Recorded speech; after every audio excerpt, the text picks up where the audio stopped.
on watching!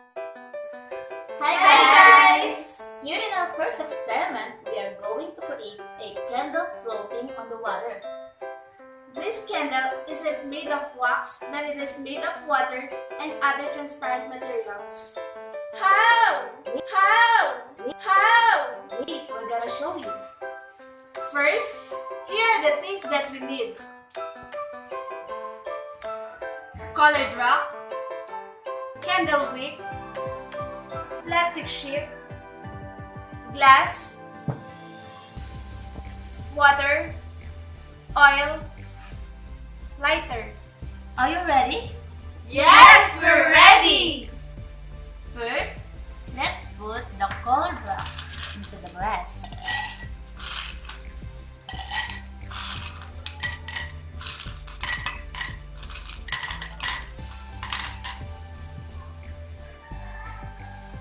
Add some water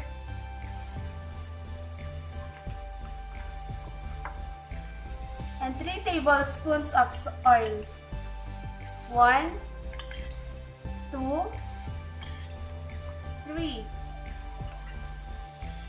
Next, let's attach the candle wick at the center of plastic sheet.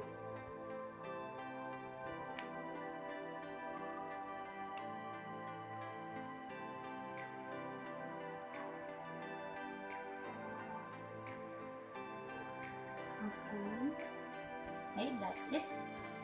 Oh. Let's lift up. Here po.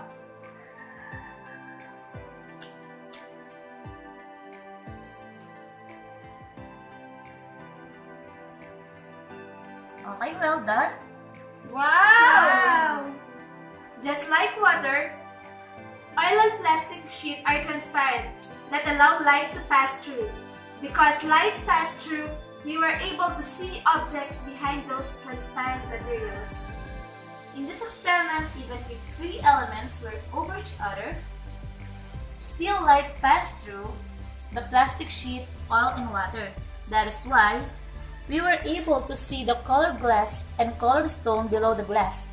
And it was even more amazing when we lit up the wick, which will look like it was floating on the water.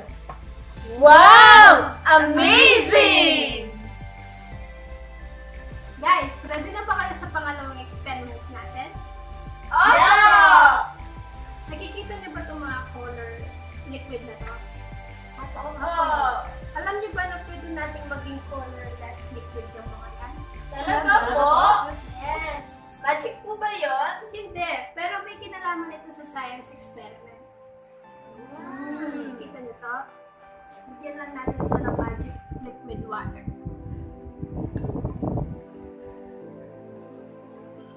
Nakikita niyo ba? Wow! You just colorless. Haluin mo lang yan. Para mas lalong mawala yung kulay. Ang galing naman po. Yes!